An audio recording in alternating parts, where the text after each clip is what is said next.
सच्ची सुना घटनवा हो इज्जतिया मिथिल सब पापिली हल से रोई रोई काजल करे बयनवा हो रोई रोई काजल करे बयनवा हो इज्जतिया मिथिल सब पापी लूटल से जौनपुर के सच्ची सुना घटनवा हो इज्जतिया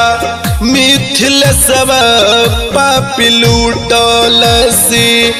जौनपुर के सच्ची सुना घटनवा हो इज्जतिया मिथिल सब पापी लूटल से।